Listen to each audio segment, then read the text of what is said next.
18. Não havendo profecia, o povo se corrompe, mas o que guarda a lei, esse é feliz. Provérbios 29, 18. Muito bem.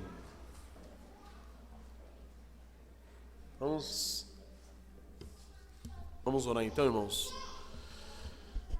Senhor nosso Deus, Pai eterno, somos gratos a Ti, meu Pai. Quão maravilhoso Tu és. Obrigado, meu Deus, por mais uma vez podermos estudar sobre a Tua pessoa, sobre a grandeza do Seu ser, sobre a Tua majestade. Senhor, guia-nos, ó Pai, para a glória do Teu santo nome nessa manhã, de modo que como igreja, Deus, possamos ter um relacionamento mais íntimo, mais próximo contigo e desfrutar, ó Deus, dessa intimidade com a Tua pessoa, ó Pai, através dos méritos de nosso Senhor Jesus Cristo, através da obra dele redentora na cruz. Nós Te agradecemos, Pai. Guia-nos nessa manhã, meu Deus, para que os irmãos, ó Deus, possam participar, cada um, ó Pai, trazendo aquilo que Tu revelaste, abriste aos olhos deles no decorrer da semana. Que todo domingo, ó Pai, todo dia do Senhor possa ser caracterizado, meu Deus, por essa participação de toda a igreja, ó Deus, nos estudos que estamos tendo referente à Sua pessoa, Pai. Possamos caminhar juntos para a Tua glória, na glória do Teu santo nome. Amém, Senhor. Irmãos, na semana passada, a ideia era acabarmos esse primeiro capítulo, mas não foi possível. Então nós pegamos aquelas 3 perguntas iniciais, nós falamos sobre os benefícios de conhecer a Deus, só que ficou faltando os perigos de nós não conhecermos a Deus. E aí, aquele grande desafio que nós tínhamos de trabalhar 4 capítulos praticamente por semana, 4 até 5 capítulos por semana, se tornou um desafio de trabalhar só meio capítulo na semana passada. Se alguém falar que não fez isso, Senhor amado, eu vou ter que me segurar. Todos estudaram, certo? Oi? Eu nem vou perguntar, porque eu estou com medo de passar vergonha alheia. Mas ficou a página 17, 18, 19 e 20 para vocês pegarem em casa. Quais os perigos que nós corremos de não conhecer a Deus? Eu até sugeri que alguém que se trouxesse outros perigos seria interessante também apresentar outros perigos, porque aqui o Paul Washer nos apresenta somente 6 perigos, certo? Mas desses perigos aí, o que vocês têm a dizer para mim? Não precisa nem a gente pegar na ordem. O que vocês dizem aí sobre os perigos de não conhecer a Deus? O que mais marcou vocês no decorrer da semana nesse estudo? Eu queria começar falando. Fale. É interessante, né? O Poscher, ele usa sempre esse exemplo da gente transformar o Deus na nossa própria imagem na falta do conhecimento dele. Sim. E uma vez eu vi, eu acho que o Paulo Júnior, depois disso, isso ficou extremamente marcado para mim, que o Paulo Júnior, ele teve uma pregação que ele disse que o domingo é o dia mais idólatra que existe, né? Hoje em dia. Ele fala, por quê? Aí ele fala assim, os cristãos, eles acusam a Igreja Católica de adorar imagens e outras coisas. Ele fala, mas os cristãos hoje, no domingo, o domingo é o dia mais idólatra que tem, porque os cristãos, a maioria daqueles que se dizem cristãos, eles não conhecem o Deus das Escrituras, o Deus verdadeiro. Por eles não conhecerem o Deus verdadeiro, eles criam esse Deus à sua imagem e semelhança. E eles vão no domingo e adoram esse Deus que eles criaram na sua cabeça. E por isso, domingo é um dia mais idólatra até do que os católicos fazem. E isso daí eu lembro que foi extremamente chocante para mim nessa época, porque foi no começo da minha conversão, e isso foi uma das coisas que me ajudou bastante assim, a sempre ler bastante a Bíblia, né? Para poder tentar conhecer o Deus da Bíblia e adorar esse Deus. Então, logo, os 2 primeiros perigos de não conhecer a Deus que o Paul Washer coloca é esse, né? É você criar um Deus à sua imagem e semelhança e você adorar esse Deus que você criou. Então, esses dois estão muito ligados, mas é os dois que o Porcher coloca aqui que na época foi o que mais me marcou. Boa, Caicão, e é bom a gente perceber isso, notar isso, porque às vezes a gente se apega naquilo que a gente faz ou deixa de fazer, né? E se você parar para analisar, o que você faz ou deixa de fazer, mesmo sendo algo justo, pode se tornar pecaminoso pelo nosso coração. Então, se nós guardamos a lei do Senhor, guardamos o dia do Senhor com o coração pecaminoso, fazemos esse dia um dia um pecado, um dia perverso. Agora, se nós não guardamos o dia do Senhor, também fazemos esse dia um dia perverso. Então, o problema é o nosso coração. E referente a isso que você falou, é o perigo de nós não conhecermos a Deus, nós transformamos Deus, as suas leis e as suas exigências em meios idólatras. Vai lá, William. Um outro ponto que eu gostaria de comentar é que o simples fato da gente não conhecer a Deus não apenas vai fazer com que a gente possa incorrer nesses perigos, né, receber essas coisas prejudiciais, mas que a gente vai ser privado das 4 bênçãos iniciais. Sim. Então, muitas vezes a gente erra muito nesse aspecto de apenas querer evitar o mal. Isso. Não que a gente foque no benefício, não apenas de evitar o mal. Então, quando nós pensarmos em conhecer a Deus, não pensemos somente em aquelas pessoas, né? Não, eu quero ir para a igreja porque eu não quero ir para o inferno. Ficar pensando só na coisa negativa. Não, nós vamos perder a parte positiva. Então, que nós pensemos, sobretudo, que quando nós não conhecemos a Deus, o nosso maior perigo de todo é nós sermos privados das bênçãos de conhecer a Deus. Amém. Amém, amém, amém. Alguém mais? Marina levantou a mão primeiro. E como são primeiras damas? Os damas. Durante o estudo, né, a gente estava pensando assim, me fez refletir em como eu não conhecia a Deus. Eu ainda tenho muito a conhecer, porque Deus é infinito. E na eternidade, se Deus quiser, eu vou estar conhecendo Ele. Mas como a gente perde de não saber quem Deus é. Até a questão da incredulidade, que é um pecado que eu luto muito. Vendo que é um dos perigos de não conhecer a Deus, eu vejo que conforme eu vou conhecendo a Deus, eu vou confiando mais no Senhor. Isso é maravilhoso. Saber quem Deus é, saber que Ele me ama apesar de quem eu sou. Então, todas essas coisas nos fazem confiar no Senhor. Isso é muito bom. Isso é uma maravilha. Eu amei mesmo, de verdade. Foi muito bom. Isso é um perigo que ele... Eu também, dando continuidade ao pensamento da irmã Marina, eu pude refletir no conhecer a Deus quando ele fala que, o perigo de não conhecer a Deus, ele cita o primeiro versículo, primeiro capítulo e versículo é Salmo 50, verso 21, né? Eu li esse salmo todo e aqui Deus termina falando o seguinte, exigindo o seguinte, ações de graça, né? Conhecer a Deus leva a gente a ações de graça. Eu nunca parei para pensar a respeito dessa frase. Ação de graça, sabe? Conhecer a Deus é você receber de graça e agir de graça. É uma ação de graça. E são ações de graça. Ou seja, a gente não tem que receber mais nada. A gente tem que dar, a gente já recebeu. Entendeu? Não fazer para receber mais. E conhecer a Deus abriu bastante minha mente esse capítulo, essa semana. Apesar de eu ter lido só esse capítulo, não ter me aprofundado muito. Mas chamou muito minha atenção com respeito ao conhecer a Deus, ao não conhecer a Deus. Muito bom. Salmo 50, 21. Pensavas que eu era teu igual? A tendência nossa é fazer de Deus alguém semelhante a nós. O Edson.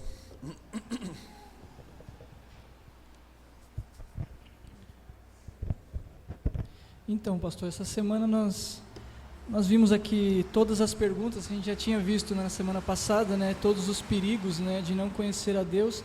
Mas essa semana a gente se concentrou mais em ver o primeiro perigo, né? Porque acho que é o perigo fundamental, né? Então, qual que é a razão de todos os nossos problemas? Qual é a razão de todas as distorções da verdade, se não quando nós transformamos, né, Deus em nosso igual, né? Então, esse é o erro mais básico do homem, né? É ele transformar Deus no seu igual, né? Ele achar que Deus é como ele, né? E aí a gente vai ver isso, né, nos desdobramentos deste perigo, né, do primeiro, né, de transformar Deus na nossa própria imagem, né? Quando nós temos um conhecimento distorcido, né, de Deus, né, isso leva ao quê? A adoração falsa, que vai levar a uma incredulidade ou uma segurança falsa, que vai levar a uma visão indiferente do pecado, Sim. que vai levar a vivermos uma vida na iniquidade, uma vida sem lei. E por fim, vai levar aqueles que vivem sem o conhecimento de Deus ao inferno. Então, É o ponto de partida de todos os outros perigos, né? justamente, foi o que a gente viu essa semana, né? E isso marcou bastante, né?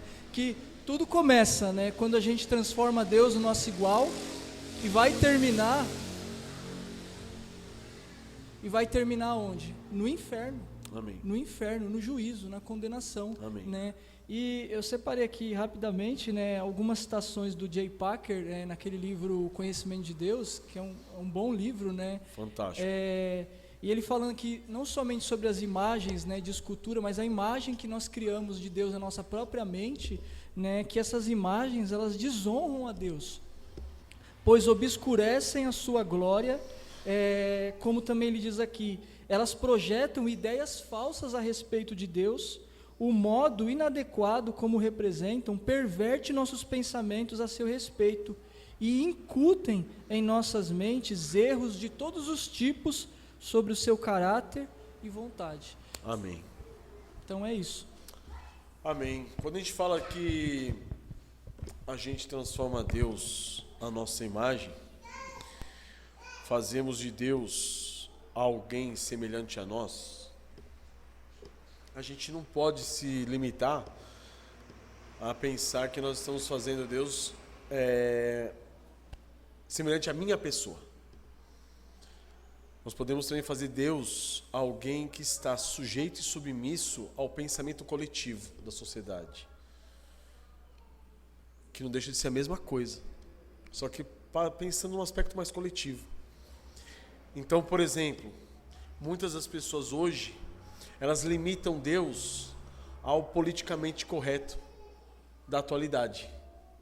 Certo? O que é politicamente correto hoje? Então Deus é assim. Mentira. Deus não é assim. Então, do mesmo modo como em Romanos 12 está falando para nós renovarmos, né, transformarmos pela renovação da nossa mente, ou seja, é nossa mente sendo transformada e sendo moldada à luz das Escrituras. Porque o idólatra ele faz o contrário. Ele pega Deus e transforma Deus, amoldando Deus à sua mente, à mente da sociedade moderna. Certo? É por isso que Deus hoje, na cabeça de muitos ímpios, é diferente do Deus de ontem. Do Deus de 5 anos atrás, 10 anos atrás, 15 anos atrás, 20 anos atrás. Por que esse Deus é diferente? Porque não é Deus que mudou, a cabeça da pessoa mudou e ela foi transformando, renovando ou atualizando. Não sei se vocês já ouviram alguma coisa a esse respeito, né? Atualizando Deus. Mas por quê? Porque a mente dela tem sido atualizada pelo sistema mundano. Exemplo disso, foi feita uma reportagem há uns 30 anos atrás. E aí perguntaram para as pessoas na rua, assim, aumentou o índice de mortalidade entre os homossexuais. O que você acha? As pessoas diziam na rua, não, tem que matar mesmo. Tem que matar. A pessoa tá... Ela escolheu essa vida aí, fica se envolvendo com... Tem que morrer mesmo. Isso aí não tem problema. Aí você vai fazer essa entrevista hoje. Percebem? 20, 30 anos atrás. Você nas igrejas perguntava assim, o que Deus acha do homossexualismo, da homossexualidade? Deus?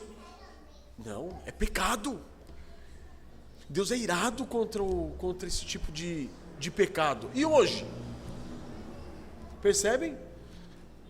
Percebem que esse é um risco que nós corremos. Por isso que o Caicão falou que o domingo é o dia mais idólatra hoje. Por quê? Porque esses pensamentos a respeito de Deus adentraram a igreja.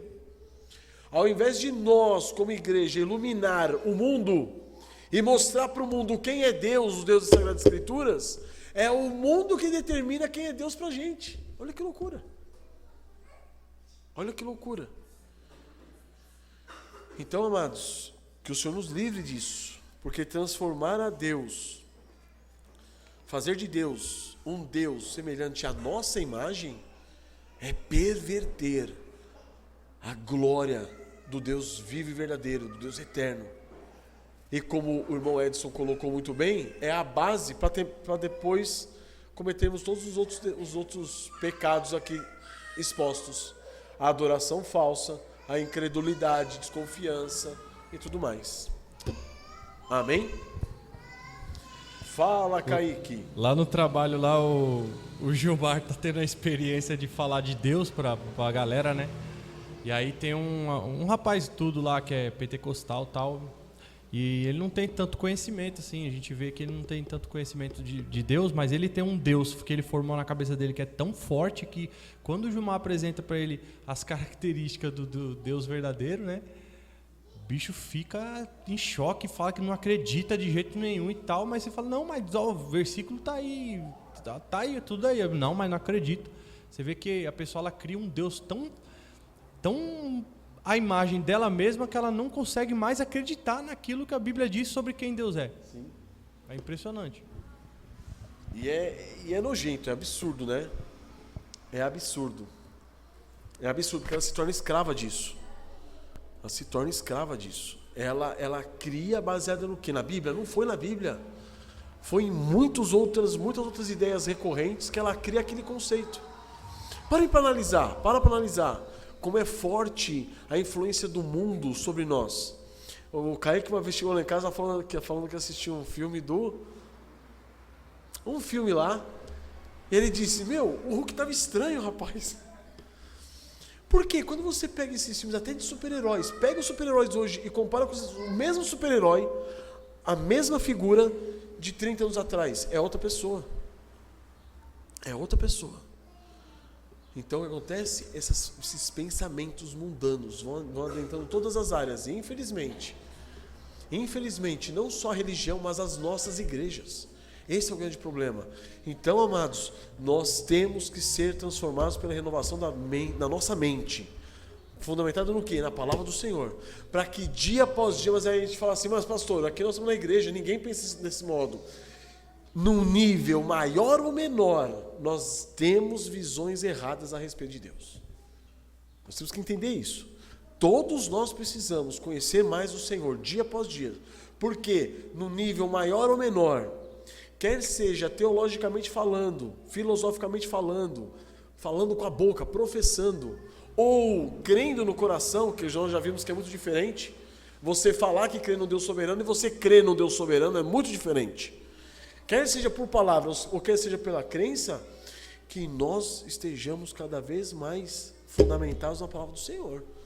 Que ela venha moldar a nossa mente, transformando a ideia de Cristo, de Deus, para nós, segundo Ele é, não segundo as nossas imaginações. Amém? Alguém mais quer comentar sobre esse primeiro texto? Sobre esse primeiro perigo? Alguém mais? Ninguém? Vamos para o segundo perigo, que é decorrente desse. Se nós criamos um Deus falso, um Deus segundo a nossa imagem, se nós nos dispusermos a adorar esse Deus, nós vamos oferecer uma adoração falsa. Certo? Alguém teve dúvida com respeito a isso? E hoje isso é bem nítido com respeito aos louvores gospel, né? Que tem hoje. Isso daí se faz muito presente hoje quando a gente vê que quem é louvado, na verdade, hoje é o próprio homem, né? E aí entra a falta de prudência, a falta de sabedoria em você criar esses tais louvores fundamentados na palavra de Deus. Não são fundamentados na palavra de Deus, eles são feitos para quê? Para encher a igreja.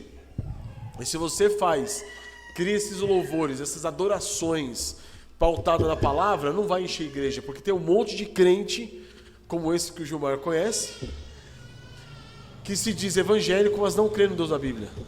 Então eles querem crer no Deus apaixonado, no Deus que te ama, aquele Deus efeminado, é aquela loucura, irmãos. Bora lá, irmãzinha. Então, se o Deus falso que nós criamos, a nossa adoração também é falsa, certo? Então, o culto que vamos prestar, no caso, a adoração é falsa. Outro dia, a Raquel me perguntou, falando sobre... Nós estamos em frente a uma igreja, e ela falou assim, se podia visitar, né? Que ela teve um convite. A minha resposta foi que, agora, conhecendo um pouco a mais, eu fico temerosa de ir, porque o Deus que eles podem estar adorando lá não é o Deus que eu adoro, entendeu? Então, eu vou estar, o que eu vou estar fazendo num culto que não é de verdade, entendeu? Então, e aí, tem fundamento isso? Tem fundamento. Tem fundamento, sim. O que, Kaique? Eu falei pra ela que não, tem fundamento, mas seu pensamento está totalmente desfundamentado. Amém, irmãzinha, tem fundamento, sim. Hoje nós podemos perceber, por exemplo, igrejas está escrito lá, Senhor Jesus, Jesus Cristo é o Senhor. Tá escrito lá, Jesus Cristo é o Senhor. O que significa isso? O que significa ser Jesus Cristo o Senhor? Ele está sendo visto como Senhor? Não. Ele pode estar escrito lá, Senhor, Jesus Cristo é o Senhor. Mas na prática teológica daquela igreja, você é o Senhor. E o Jesus Cristo que está lá é aquele Jesus Cristo que está para te servir. Para te dar riquezas, carro, casa, saúde, bens materiais. Que Deus está sendo servido ali, que Deus está sendo adorado, é outro Deus. Fala, irmãzinha.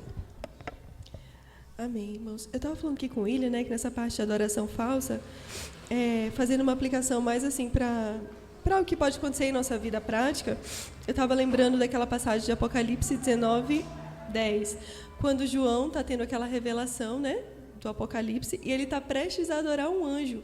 E o anjo fala assim para ele, não adora a Deus, porque eu sou um conservo teu, né? Então, mesmo João estava ali, quase adora uma criatura, né?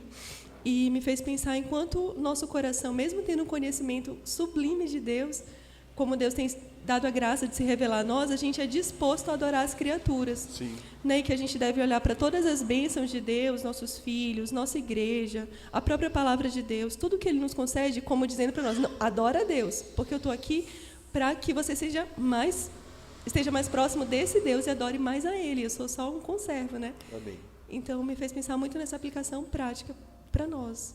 Nós temos a tendência de adorar os benefícios que Deus nos concede. Que loucura, né? Como se fosse o próprio Deus. Amém. Alguém mais, irmãos, sobre adoração falsa? Eu lembrei de coisas que acontecem, né? Que a gente faz como ato de adoração ao Senhor e que podem estar certas ou erradas, né? Então, eu lembro conversando também com uma pessoa de uma outra denominação e ela considera como ato de adoração a dança dentro do culto. Né? Porque assim, está manifestando, estou dançando, estou adorando a Deus. Aquelas pessoas que estão assistindo, porque vira quase como um espetáculo. E quem está dançando diz que está adorando porque está dançando. E quem está assistindo... Está adorando porque está contemplando aquilo. Porque está contemplando, né?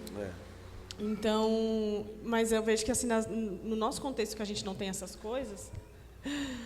O Kaique tem experiência, né? O Kaique tem experiência sobre isso.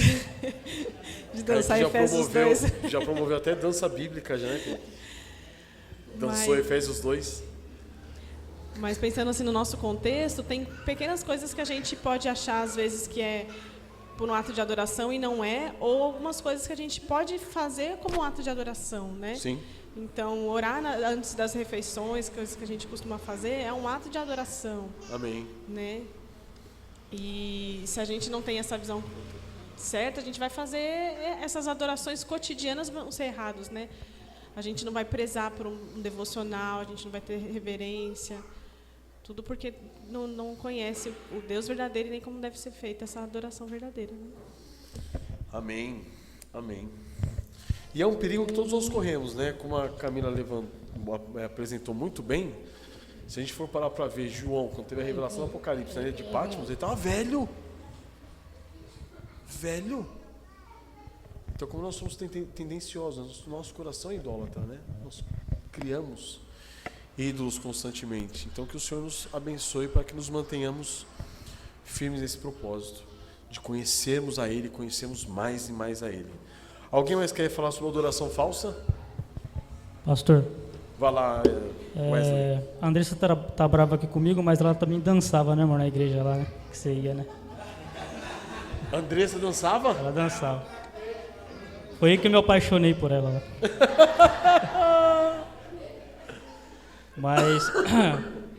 Mas eu queria primeiramente, pastor, agradecer porque há um tempo eu vinha, sabe, com esses pensamentos de conhecer a Deus, sabe, o que esse conhecimento de Deus, né, o que significaria isso, né, porque a gente sai para evangelizar, até eu estava conversando com o Silvano uma vez, porque você sai para evangelizar, você muitas vezes quer ser rápido, conversar com a pessoa rápido ali, apontar o evangelho, mas muitas vezes não dá para você ser rápido. Você vai conversar com a pessoa, ela não tem um conhecimento de nada, principalmente de Deus, mas ela não tem um conhecimento da natureza pecaminosa dela, né? Ela não tem conhecimento de Cristo. Você não vê as pessoas falar de Cristo, de Jesus, né? E principalmente não tem o conhecimento de Deus. Por mais que ela fale assim, mas Deus é amor, misericórdia, elas não sabem nem o que é amor e a misericórdia de Deus, né? Então, é um trabalho que você tem para conversar com as pessoas, aí você demora muito tempo. Então, eu louvo a Deus por esses estudos, que a gente possa aprender e praticar esses estudos na evangelização, né? Amém. E falando de adoração falsa, eu venho falando muito com a Andressa nos nossos estudos, por a preocupação que a gente tem dos nossos familiares. E a gente vê que eles estão lá dentro adorando um Deus falso, sim, um Deus que ele não conhece, sim, achando que eles estão fazendo a coisa correta, mas estão caminhando para o inferno, né? Então é muito triste essas coisas e fora que vem todos esses perigos na frente, não tem uma visão do pecado, vivem uma vida sem a lei de Deus, que eles não conhecem. Se não conhece a Deus, você não conhece as leis de Deus, né? Vive uma vida, a gente vê hoje a nossa sociedade como está, corrompida, cada dia mais o pecado vai crescendo, aumentando de uma forma mais absurda, e aonde vem essas coisas, o quê? A justiça e a ira de Deus, né? Sobre todas essas coisas. Uma coisa que eu queria falar também, que a gente vê que os atributos de Deus não é nada mais, nada menos que um benefício para nós próprios cristãos, né? Como sim, que está relacionado ao pacto, né? De Deus, né? Sim. Porque eu estava lendo sobre esse estudo, o William Hendricks fala assim que até mesmo a ira de Deus deve encher o nosso coração com alegria e satisfação, pois se a ira de Deus não arder contra o pecado, como poderia ele ser um Deus santo? E como seria possível salvar-nos um Deus que fosse destituído desse atributo da santidade? Amém. Né? Então é isso que eu queria falar. Amém, amém, amém. Com respeito ao evangelismo, Wesley, eu sei como você se sente, porque acho que todo mundo se sente assim. Quando você quer falar uma coisa, uma verdade, você fala, rapaz, mas se não tiver por base aquela outra verdade, ele não vai entender, né? Mas nós devemos... Existem verdades fundamentais básicas que nós devemos expor de maneira racional, mas a nossa confiança maior tem que ser no Senhor, de que Ele revelará a sua vontade aos seus eleitos. Porque se a gente fica doido e não evangeliza ninguém, ou então você junta um monte de pessoa, dá comida para elas e fala assim, só me ouvir aqui durante 3, 4 horas, e não vai ser suficiente, né? Então a ideia é que a gente pegue pontos básicos do Evangelho e apresente a essa pessoa pedindo que Deus faça um milagre, porque realmente nós temos aprendido hoje mais e mais, né? Cada dia mais e mais. Estava conversando com a Edson agora há pouco. A gente muitas vezes não conhece, nós não conhecemos, nós não conhecemos muitas vezes as dinâmicas de uma vida de santidade diante de Deus. Até que ponto o Senhor vem no seu realizar, no seu efetuar, né, no fazer-nos querer.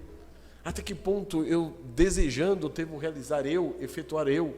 Então, muitos aspectos nós temos dificuldades, muitas dificuldades.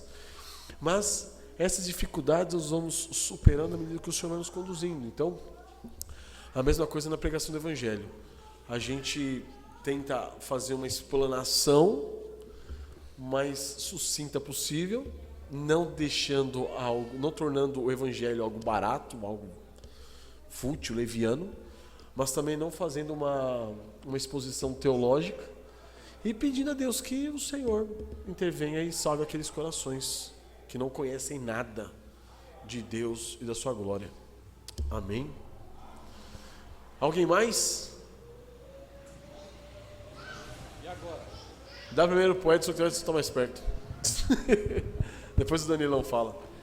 Pastor, eu queria falar também sobre um conceito popular, né, que tem sobre adoração, né, no meio evangélico, é que Deus não despreza um culto, que Deus não despreza a adoração, né? Isso é mentira. Mas isso é uma mentira, é um conceito mentiroso e falso, né? Então, assim, uma vez lá no interior, né, falando com um pastor que é da igreja que a gente congregava, ele e a esposa dele, a gente falando, mas se o Senhor não ordenou isso na sua palavra, o Senhor não aceita, o culto é abominável a Ele, né? A gente tem que parar com esse conceito, né, de que se tem uma igreja, se as pessoas estão reunidas, se elas estão cantando alguns louvores, fazendo adoração, que a adoração é verdadeira. Não, Deus pode desprezar a adoração, Deus pode ver aquela adoração como abominável.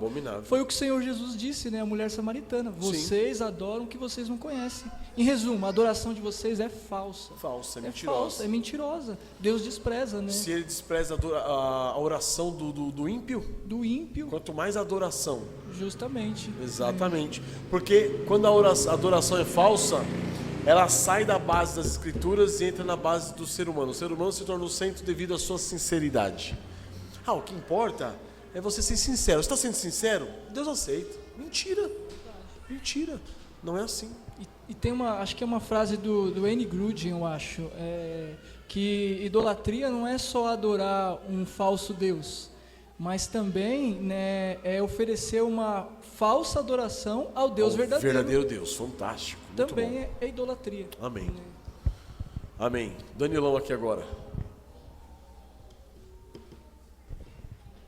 Eu ia falar quase a mesma coisa que o Edson falou, é só complemento do que ele disse, né, referente a isso. Eu vou usar uma passagem que eu espero que se encaixe nesse contexto, né, que a gente usa muitas das vezes um meio lícito para agradar a Deus, mas a gente acaba fazendo de forma errada, né, que nem eu e Yasmin estava fazendo lá em casa, é aquela passagem de Levíticos 10:12, que Deus consome, né, Nadab e Abiú, que é aqui a passagem, né? Nadab e Abiú, filhos de Arão, tomaram cada um o seu incenso e puseram neles fogo. Fogo estranho. Eles apresentaram um fogo estranho, né? E me lembrou agora que a gente estava falando sobre essas igrejas, né? Que esses cultos, que essas luzes, com essas fumaças. Isso perante Deus é como fogo estranho. Sim, exatamente. Deus rejeita esse tipo de coisa, né? Mas era só isso mesmo, complemento. Perfeito. Se Deus levasse em conta a sinceridade de Nadab e Abiú, tava de boa, né? Mas não é isso, não. E a arca, o povo carregando a arca. A arca vai caindo, vamos deixar. Segura, fulminado. Essa visão de quem Deus é, irmãos, é muito falha para nós. É muito falha. E isso, irmãos, interfere em toda a nossa vida.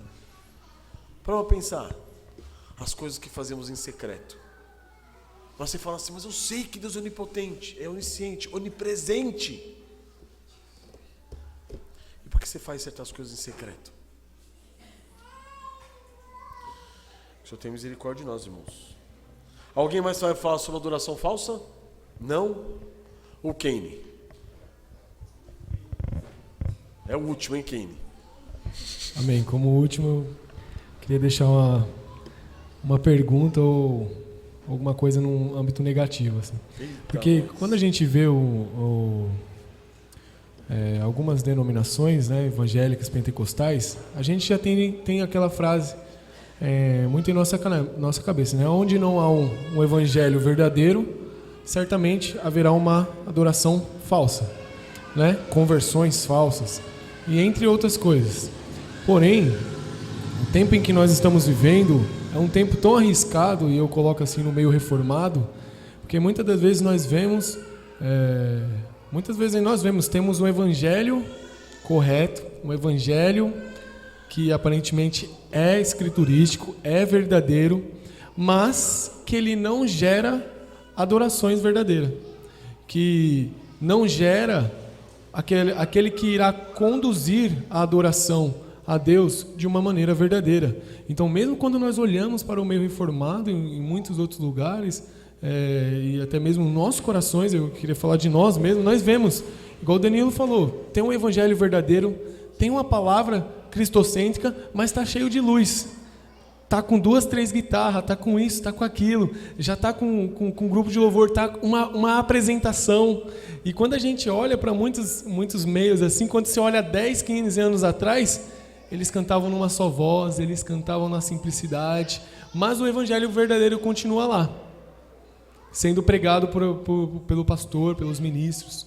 Então, corre esse risco de nós ainda assim termos um evangelho verdadeiro e mesmo assim ainda termos uma adoração falsa.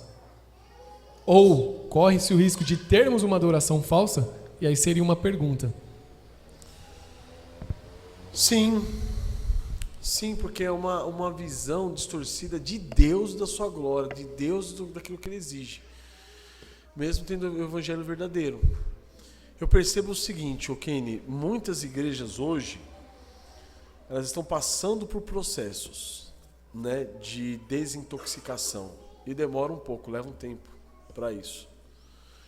Então, muitas vezes, você tem os líderes que já entendem a situação, tem os membros que muitas vezes estão apegados a algumas práticas das quais eles vieram no passado. Então, essas transições, elas são bastante, como que eu posso dizer, problemáticas, né?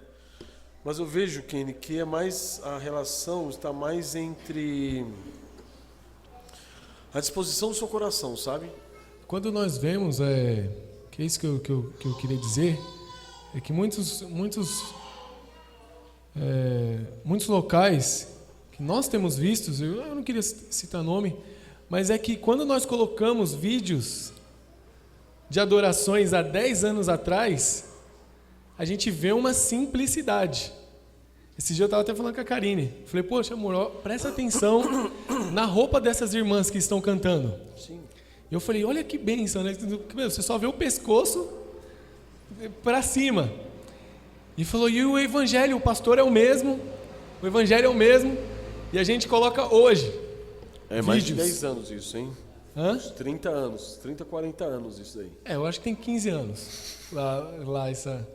E aí você vê, poxa, mas você entra lá toda semana, tem uma pregação que é show, que tem gente saindo 9 horas de cultos normais e ainda assistir o culto da pessoa que ainda está rolando, né? E você vê, lá atrás não tinha luzes, não tinha show, não tinha... E hoje tem. Então, parece que não é algo que vem desintoxicando, mas vem sendo intoxicado. Então, mesmo com o evangelho verdadeiro, mesmo a pessoa pregando o evangelho verdadeiro. Sim. É o risco que nós corremos, Kenny. Fica um risco para nós. Tem como? Tem. Nosso coração perverter isso daí. Mesmo nós tendo um evangelho verdadeiro, nosso coração ainda assim. Sim. Por exemplo, eu pego aquela questão de... Eu falei com o senhor, falamos aquele dia lá, que Israel ficou um ponto muito bem claro para mim quando Moisés subiu para receber as leis de Deus e o povo falou, Moisés morreu. Arão, dai-nos um Deus para que nós possamos adorá-lo. E Arão fez aquele bezerro de ouro e colocou o nome daquele bezerro de ouro de Yahvé. Esse é o Senhor vosso Deus que vos tirou da terra do Egito. Sim. E ele falou, poxa, esse é o Deus, quem? O bezerro de ouro. Não, ele falou, esse é o Deus que tirou o Deus verdadeiro, ele deturbou e colocou aquela imagem lá. Sim. Mas ele continuou com o mesmo nome, eles continuaram adorando a mesma figura. E Amós vai falar que o povo ficou 40 anos no deserto sem adorar o Deus verdadeiro. E quando nós pegamos a história de Israel no deserto, eles indo ano após ano, oferecendo sacrifício, e Deus falou, vocês nunca me adoraram, antes adoraram a Moloque, Astarote, e alguns outros deuses. Mas Então eu é muito arriscado. Sim, eu entendi o que você disse. Mas, ó, eu vou dizer para você que tudo na vida é assim. Tudo na vida cristã vai ser dessa forma. Muitas vezes a gente sabe qual que é o certo e a gente pode se deixar corromper por interesses obscuros, interesses que não são santos, não são piedosos. E essa corrupção muitas vezes vem devagarzinho. A corrupção mais eficiente, ela vem devagarzinho, bem devagarzinho, a conta-gota. A conta-gota. Então, por isso que a gente tem que estar com o coração quebrantado diante do Senhor e saber, e estar com o coração disposto a servi-lo como Ele é e como Ele exige. Porque senão a gente se deixa levar mesmo. A gente se deixa levar. Quer um exemplo? Não sei se é bom dar esse exemplo.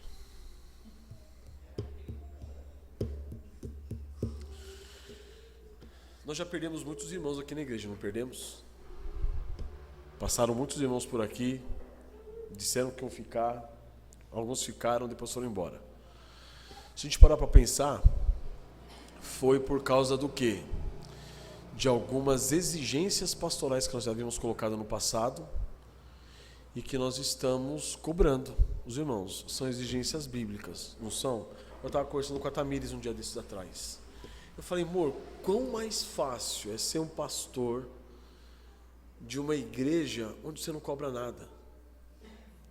Eu posso ser sincero para você? Eu fui tentado. Nosso coração é tentado. Imagina, se eu não estivesse cobrando nada de ninguém, a gente está se abraçando, e aí, irmão, tudo bem? Eu não cobro, eu dou conselho. Você quer aceitar, aceita. Se não aceita, fica aqui, estamos juntos. Vamos caminhar junto. Várias igrejas reformadas são assim. Várias. Sabe como que estaria a nossa igreja hoje? Cheia de gente, não caberia gente aqui. Está entendendo? Então, em todos os aspectos da vida cristã, em todos os aspectos da vida em igreja, a gente pode ser tentado a deixar o certo, para você cair, para você se enveredar no mais fácil, no mais agradável, no mais palatável. E aí você começa a desfazer a cruz de Cristo. E aí volta-se ao assunto que nós estamos agora de manhã. É a mesma coisa. É a mesma coisa. Se a gente falar assim, teve gente que passou pela igreja e falou assim, eu gostei muito daqui. Só não fico aqui por causa do louvor, porque não tem cabimento esse louvor que vocês fazem, não. Não tem cabimento, não. Cantar a Bíblia, cantar sem instrumento musical, não, para mim não dá, não. Eu gosto de louvar mesmo. E foi embora. Fazer o quê? Sabe? E não que seja pecaminoso, gente. Não é que seja pecaminoso. Você tem um instrumento aqui para marcar o tempo, coisa semelhante. O problema é qual a intenção do coração. Qual a nossa intenção? A nossa intenção o que é? É conquistar mais pessoas, angariar mais pessoas, que a igreja cresça. As intenções malignas levam-nos a atitudes, muitas vezes, que não têm aparência maligna, mas que são movidas por malignidade. E aí a gente cai em coisas pequenas, não são coisas grandes, não. O Fábio quer falar.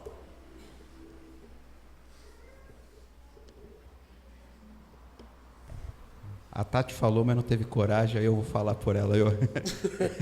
Mas é uma questão legítima. O contrário também não é um problema? Sim. Achar que o nosso modo, sim, essa forma, sim, a gente que é raiz, sim, a gente que está adorando de verdade. Sim. Porque se tudo depende, é claro, a gente tem que agir nos limites estabelecidos por Deus. Mas eu posso fazer tudo aquilo que foi prescrito por Deus, meu coração está distante de Deus. Ou me apegar a essas coisas. E aí eu estou caindo no mesmo erro, né? Exatamente isso, Fábio. Que não deixa de ser aquilo que eu estava falando no culto da manhã. Silvano agora sentiu inveja. Eu percebi, Silvanão. Passou um cara com uma bicicleta aí com motorzinho de mobilete. Silvano sentiu inveja, porque a dele no arroz e no feijão. É o que nós estávamos falando há pouco, Fábio. A questão é, diante do Senhor, como que nós realizamos aquilo que cabe a nós realizar. Eu estava falando com o Edson agora há pouco. Se você está vivendo uma vida de abstinência, de algum pecado, aquilo é algo santo, é piedoso. Você está se abstendo de algo por Cristo, pela glória de Cristo. Aquilo está te conduzindo à pecaminosidade, aquilo pode te conduzir a uma condição vil diante de Deus. Agora, se eu chego para você e falo, já estou há 3 meses sem fazer tal coisa, o que eu estou deixando evidente com isso? A glória é minha. Aquilo que era para ser algo santo e piedoso está se tornando agora o quê? Algo carnal, legalista. E a prova disso o que é? Eu estou gloriando-me na minha carne. Nós já caímos nesse erro, Fabião. Nós já caímos nesse erro e acho que a pancada que o Senhor nos deu foi muito boa, porque deu para a gente tirar umas boas lições a respeito disso. De olhar para as pessoas à nossa volta e falar assim, nós aqui estamos, glória a nós, parabéns pra gente. É um pecado muito grande, é um risco muito grande. Então, como dizia meu pai, que ele citava alguém, não vou saber quem que ele citava, o caminho da vida cristã, como diz Jesus, é um caminho estreito. Por que estreito? Porque facilmente você pode se desviar para a esquerda ou para a direita. Facilmente você pode se desviar entregando-se ao mundanismo ou se desviar fazendo-se de santo. É um risco que nós corremos tanto de um lado quanto do outro. E é um risco muito grande. Muito grande. Por isso que, se pelo Espírito mortificar os feitos do corpo... Paulo não está falando assim, se vocês mortificarem o feito do corpo de vocês, estamos juntos. É pelo Espírito. É pelo Espírito. É uma vida de dependência, é uma vida de sujeição, uma vida de submissão a Deus contínua. Porque corremos o risco, sim, de, fazendo o que é bíblico e correto, batemos no peito, nos orgulhamos e falamos assim, nossa, é que somos certos. Já está em pecado, você já está fazendo tudo errado já. Fez tudo errado. Entende? Por isso, andar na dependência do Senhor, na submissão do Senhor, na sujeição ao Senhor é imprescindível, irmãos. Imprescindível, porque tanto o legalismo, tanto a santidade pode ter um aspecto legalista, quanto essa santidade pode abrir mão e entrar no antinomianismo. Legalismo ou antinomianismo, pecado.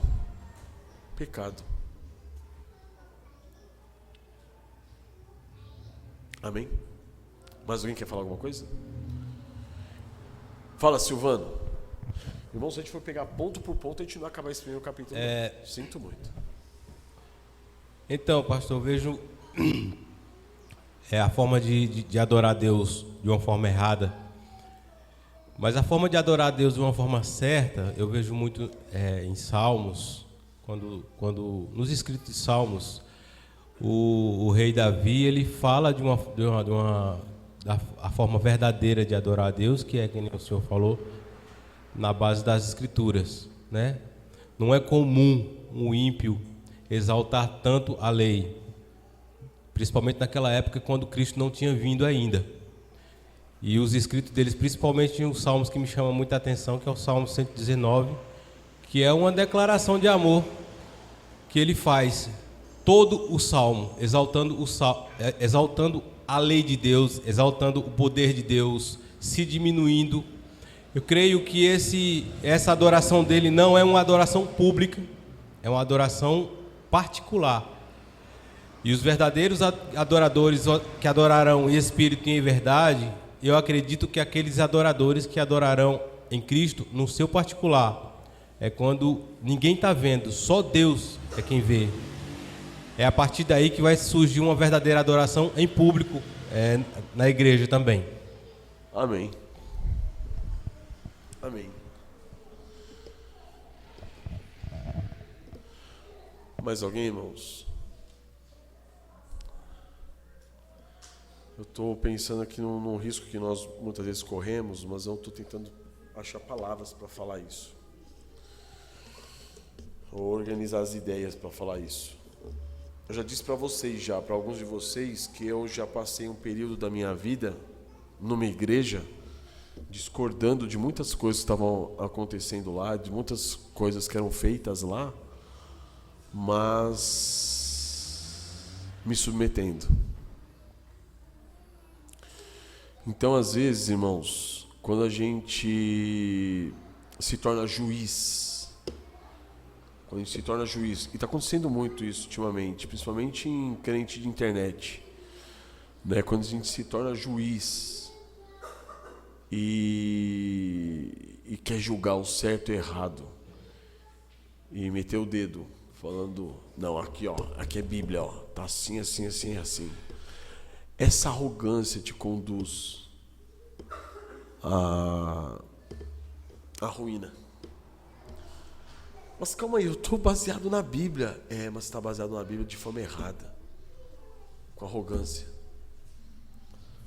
E a arrogância precede a ruína. Não se fala se a arrogância está fundamentada no certo ou no errado. A arrogância fundamentada no certo ou no errado, ela te leva para a ruína. Então, muitas vezes, é muito mais valioso a gente ficar num lugar, e isso eu digo até para irmãos e irmãs que não têm igreja para se congregar.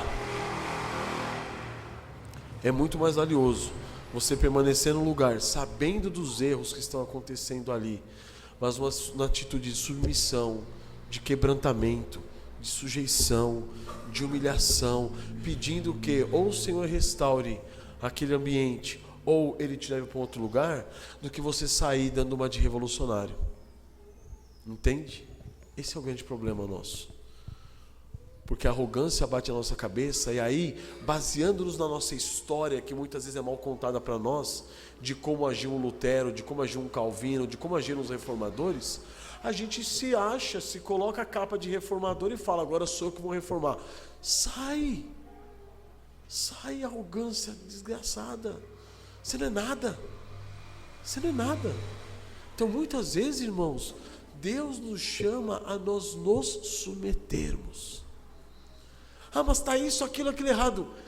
Onde que não tem erro? Por Deus.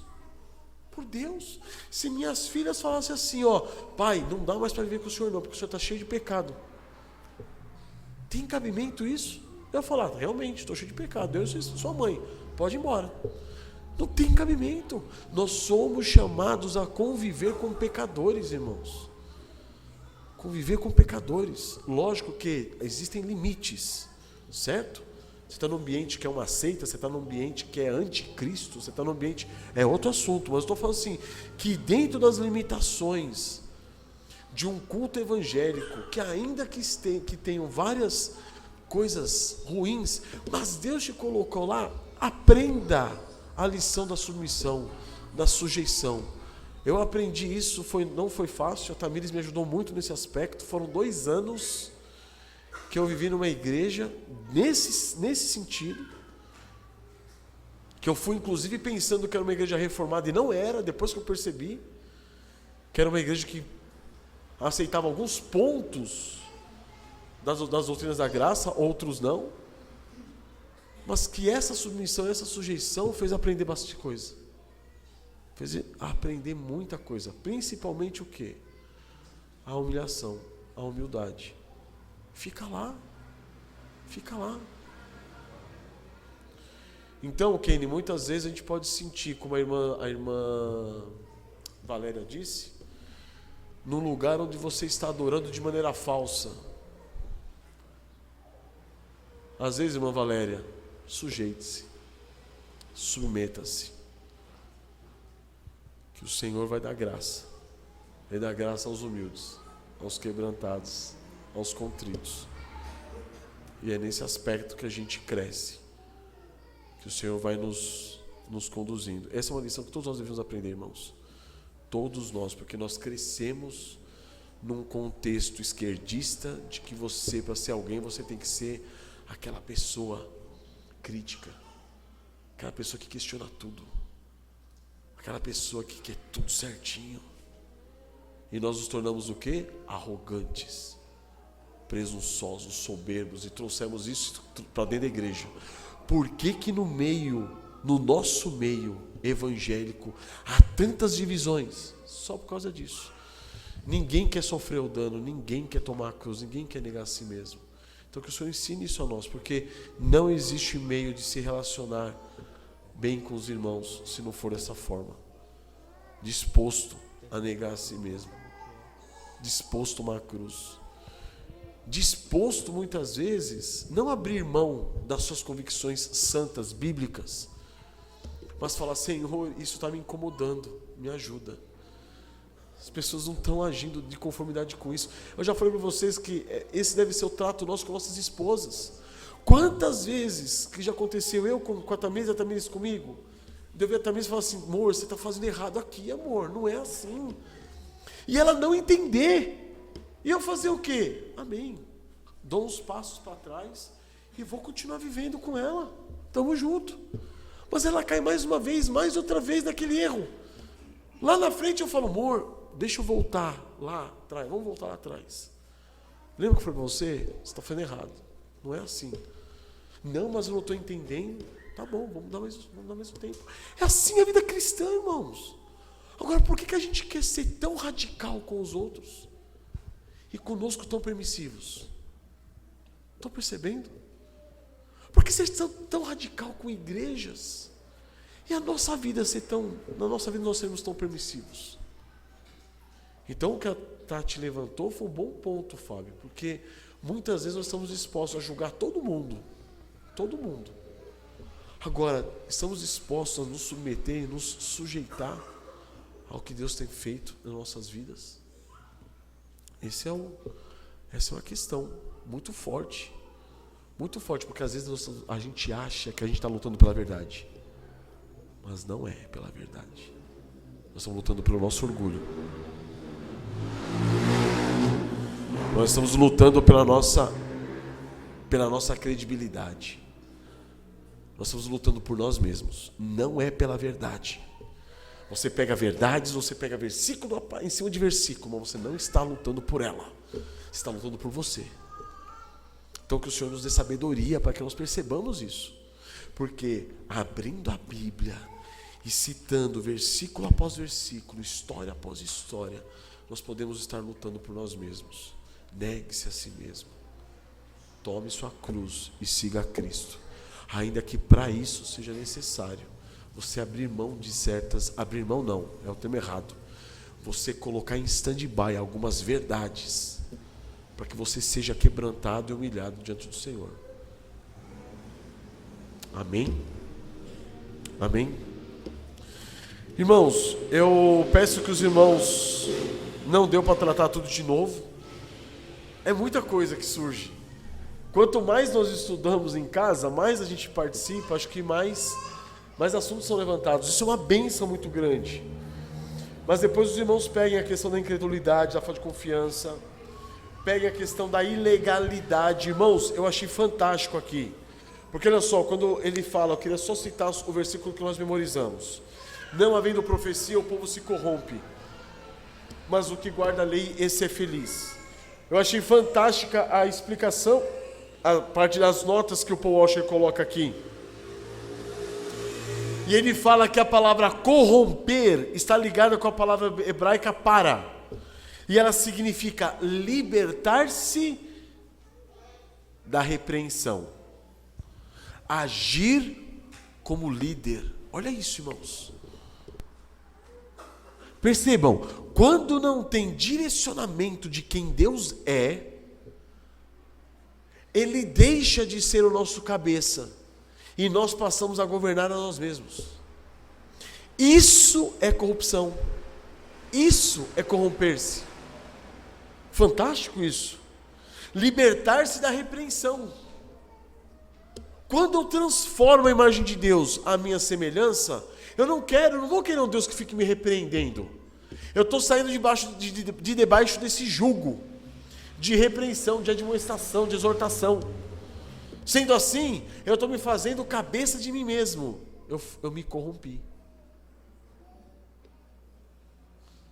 Quando nós nos fazemos a nós mesmos a nossa própria cabeça, eu ajo de acordo com aquilo que eu penso, daquilo que eu ajo, daquilo que eu acho, daquilo que eu entendo ser melhor, você se corrompeu. Você se corrompeu. Então, irmãos, a corrupção, ela não é algo assim grandioso, algo assim, sabe, perverso, não. A corrupção é quando você deixa de ouvir a Deus e passa a ouvir a você mesmo. Em todos os aspectos da nossa vida. Ah, mas como que a Bíblia diz que deve ser a educação dos filhos? Não, eu acho, acabou. Você se corrompeu. Você se corrompeu. Não, mas como que Deus trata o pecado? Não, vocês estão falando, Deus é muito duro desse jeito. Eu acho, acabou. Você se corrompeu. A corrupção vem de onde você... De onde? De onde não há profecia. O que está se falando com respeito à profecia? A profecia que é visão. Se nós não temos a profecia, a visão correta de quem é Deus, a gente se corrompe. A gente passa a quê? A negligenciar essa cabeça e a viver por essa cabeça corrupta. Essa cabeça medíocre. Estão percebendo, irmãos? Então, olha só, é interessante a gente começar a ver o todo da igreja, irmãos. É muito bom isso daí. Por que você tem que ter uma liderança ímpar? É importante nós termos uma liderança ímpar. Por quê? Porque não pensem que o pastor está longe de se corromper. Não. É o risco que nós temos de nos corromper. Não é, William? É o risco que todos nós temos. Agora, quem que pode me ajudar? Alguém que está na liderança comigo? Quantas vezes que eu já disse que vinham ideias na minha cabeça e eu tentava reformulá-las, né, ou formular para apresentar para quem estava comigo na liderança, e só de fazer isso eu falava assim: eu estou forçando demais, é carne minha, deixa quieto, não vou nem apresentar para não ficar feio o negócio, já abro mão já aqui.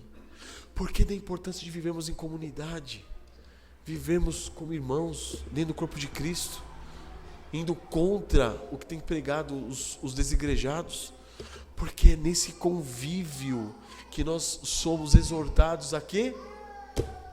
A profecia, a visão bíblica, e não nos corrompemos vivendo segundo a nossa própria cabeça. Então aquele que vive segundo a sua própria cabeça, ele está se corrompendo. Estão entendendo, irmãos? Então, amados, quando a gente para ver quem nós somos e os riscos que nós corremos, se nós não tivéssemos a Cristo, a gente se desesperaria. A única coisa que faz com que nós não nos desesperemos é o Senhor Jesus Cristo. Saber que Ele nos conduz, Ele está intercedendo por nós, Ele nos guia. É Ele.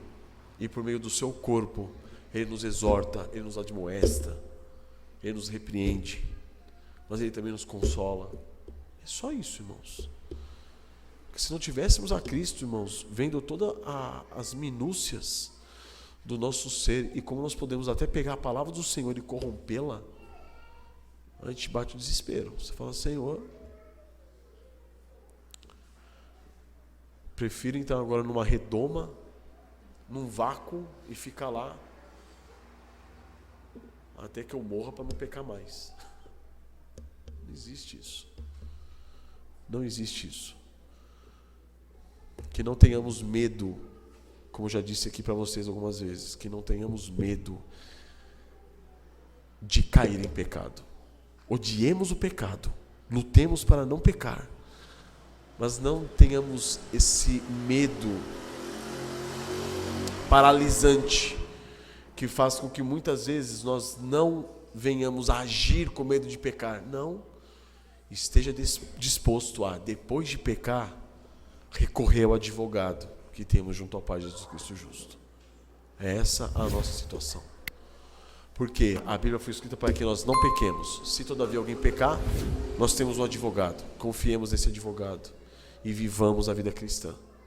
Com erros, com tropeços, mas é o Senhor que está nos ensinando e nos mortificando e nos humilhando para a glória dele. Amém? Aí os irmãos peguem os outros trechos depois, outros pontos, que a semana que vem, se Deus quiser, o William vai tratar o capítulo 2. E aí vão ter que desenvolver uma estratégia para tratar de maneira mais rápida, mais sucinta. Amém? Sim? Caicão está com o microfone. Ora para a gente terminar, irmão, por favor.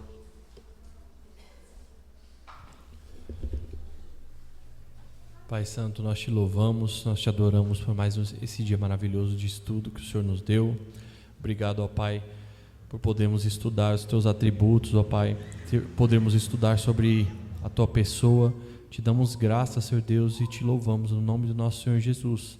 Pedimos que o Senhor nos ajude através desse conhecimento, ó Pai, que esse conhecimento venha moldar a nossa vida prática, Senhor Deus, porque senão não serve para nada esse conhecimento que nós estamos adquirindo, Pai. Pedimos que o Senhor nos dê uma disposição de coração, de cumprir, de obedecer a Tua palavra, Senhor Deus. Pedimos também a Ti que o Senhor esteja conosco no restante do dia, que nós tenhamos um dia, ó Pai, para a glória do Teu santo nome. Em nome do nosso Senhor Jesus, nosso Senhor, é isso que nós pedimos a Ti, em nome do nosso Senhor Jesus. Amém. Amém.